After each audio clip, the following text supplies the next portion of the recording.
What's up guys, it is Chris back for WatchChris. If you are not subscribed to the channel, please consider subscribing to the channel. All of that good stuff, I very much appreciate it. It is really helpful for the channel and helps me bring you these videos on a regular basis.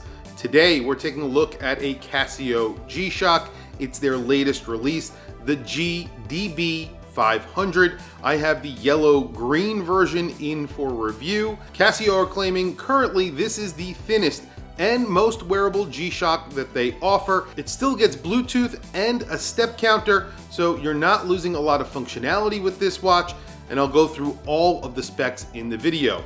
Also, I do want to mention I have a new shirt on today. This is my new clothing line. Yes, I have created my own clothing line. It's called Gotham Watch Club. If you are interested in it, definitely send me an email. Right now, I am selling these. However, I don't have a storefront. Eventually, I will have a storefront, but if you are interested and you want to get in early, definitely contact me via email here on the YouTube channel.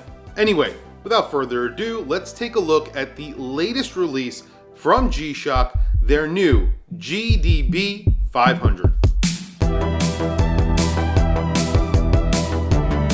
Casio released staggering numbers of G-Shocks throughout the year. Usually those are collaboration watches and or new color variants of existing models. However, this is a new model. It is the GDB500.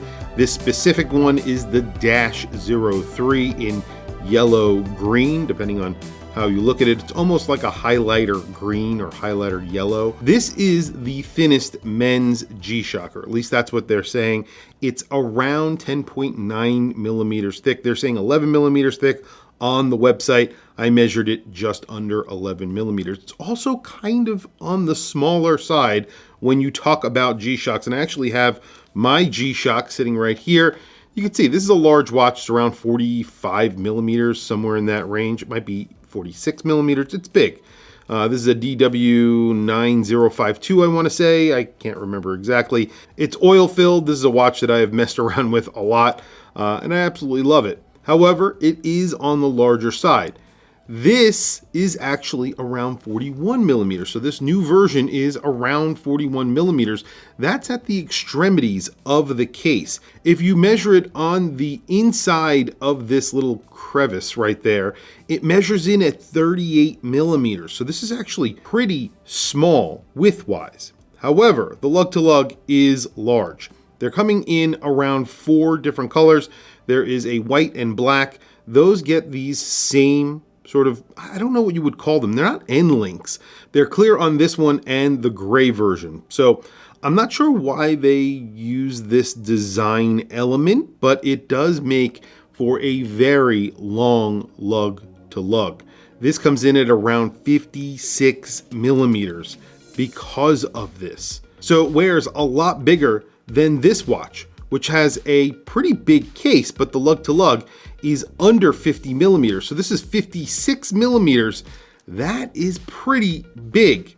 So that is something to definitely keep in mind if you are thinking about buying one of these and you think it's a thinner, smaller G-Shock. It's going to be a problem if you have a smaller wrist. You could see this does not bend down. It wears almost like a cuff. And I'll throw it on my wrist so you guys can see what I'm talking about. I have a 7.5-inch wrist. Like I said, this is around 11 millimeters thick. It looks like a watch that is around 11 millimeters thick. You still get 200 meters of water resistance. You still get Bluetooth, and you get a step counter in this watch. So there's a lot of functionality going into a pretty small package.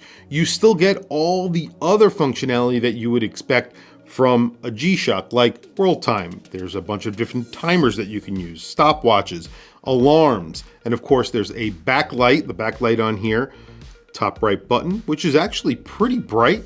And of course you also have a calendar. This looks kind of cool. The different colors here actually plays really nicely on the wrist. I kind of like it. It looks a little bit darker on the wrist than it does off the wrist because it is clear. So it does change the color a little bit on wrist, which I think looks good. There's only one other problem that I would have with this watch. Besides that really, really big lug to lug, it is the clasp. For some reason, they went with a full plastic clasp on this watch.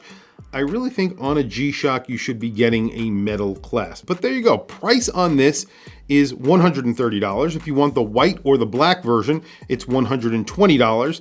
And then there is a silver gray version. I believe that is also $130. The gray version is the 08, the 01 is the black, and the white is the 07. I'm not sure what those numbers mean, but all of them are GDB500 dash, and then the colorway number is basically what those numbers are. There you go. The backlight is very bright. It's really hard to see in my camera, but you could see that the light is very, very bright. It's a little hard to read just through the camera, but in person you could definitely read it very easily. You have a square display with rounded edges. I wouldn't say this is the best looking GShock in my opinion. I think that the square GShock is better looking than this, but this will wear slightly better on smaller wrists. Plus you have a couple of little functionality cues here that are a little bit different from some other square GShocks. I'm not sure how many get step counters, so that's kind of cool that this gets a step counter. But other than that, tell me what you guys think down in the comments below. Like I said, I don't think it's the best looking GShock, but I don't think it's ugly.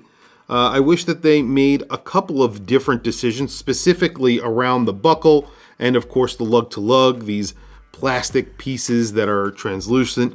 If they did something different with those, this would wear better for smaller wrists. And of course, if they put a metal buckle on here, it would be a little bit more secure than having a plastic buckle. Tell me what you think down in the comments below. Again, $120 going up to $130 depending on the colorway.